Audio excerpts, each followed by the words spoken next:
ঈশ্বর চিন্তায় আপনাদের সকল ভক্তবৃন্দকে জানাই সুস্বাগতম।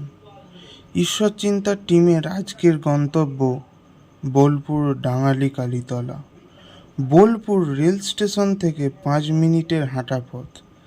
দেবীকে তুষ্ট করতে লক্ষাধিক বলির আয়োজন করেছিল রাজা সুরত সিং। তাই বোলপুরের পূর্ব নাম ছিল বলিপুর, পরে এর নাম রাখা হয় মহাবলীপুরম।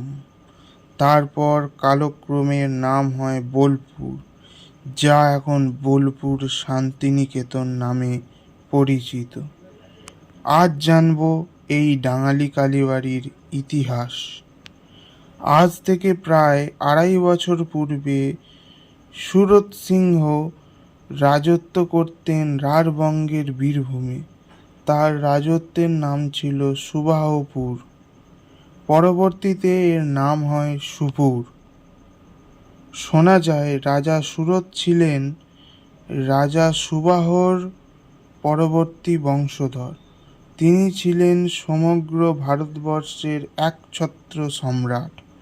সুশাসক ও যোদ্ধা হিসেবে তার যথেষ্ট খ্যাতি অর্জন করেছিলেন, কিন্তু কোনো এক যুদ্ধে তাকে পরাজয় স্বীকার করতে হয়েছিল। সেই সুযোগে তার মন্ত্রী ও সভাসদগণ ধনসম্পদ ও রাজত্বের দখল নেয়। মনের দুঃখে তিনি মেধা ঋষির আশ্রমে উপস্থিত হন। তার আদেশে দেবী চণ্ডীর উপাসনা শুরু করেন তিনি। ভারতের পুরাণ ও দেবী দুর্গার সাথে রাজা সুরতের নাম বিশেষভাবে যুক্ত রয়েছে। শোনা যায় ভারতবর্ষ দেবী দুর্গা ও চণ্ডীর পূজার প্রচলন করেন তিনি। প্রাচীন পুরাণের কাহিনী থেকে জানা যায় রাজা সুরত গ্রাম্য দেবী ভগবতী দুর্গাকে তুষ্ট করার জন্য লক্ষাধিক বলি দেন। এই বলি হয়েছিল মহামায়ার পুজোর অষ্টমীর সন্ধিক্ষণে। মানব জাতি থেকে শুরু করি মোষ, মেষ অর্থাৎ ভেড়া, ছাগ ইত্যাদি বলি দিয়েছিলেন। বলির রক্তে ভরে গিয়েছিল ডাঙালি কালীবাড়ির চত্বর, কিন্তু মা এই রক্ত গ্রহণ করেননি। ভণ্ড হয়ে গিয়েছিল পুজো। দশমীর পরে মা রাজা সুরতকে স্বপ্নে আদেশ দিয়েছিলেন, আমার পুজোয় বলিদান বন্ধ করতে হবে। বোলপুরের পাশে মুলুক কালীবাড়ি থেকে পুষ্প দিয়ে এসে আমার পুজো শুরু কর। দশমীর পরে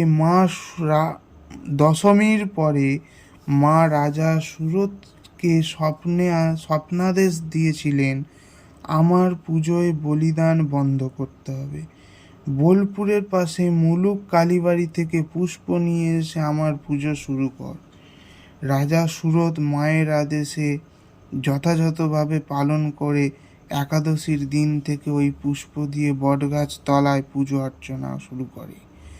আপনারা এখন গেলে হয়তো ওই বটগাছ আর দেখতে পাবেন না। কালক্রমে তা ঝড় বৃষ্টিতে পড়ে গিয়ে তা নষ্ট হয়ে গিয়েছে। আজ এই পর্যন্তই। কেমন লাগলো আজকের এই ভিডিও তা কমেন্ট বক্সে জানান। লাইক, শেয়ার, সাবস্ক্রাইব করতে ভুলবেন না। ভালো লাগলে শেয়ার করবেন। জয় মা ডাঙালি কালী, জয় মা চামুন্ডা।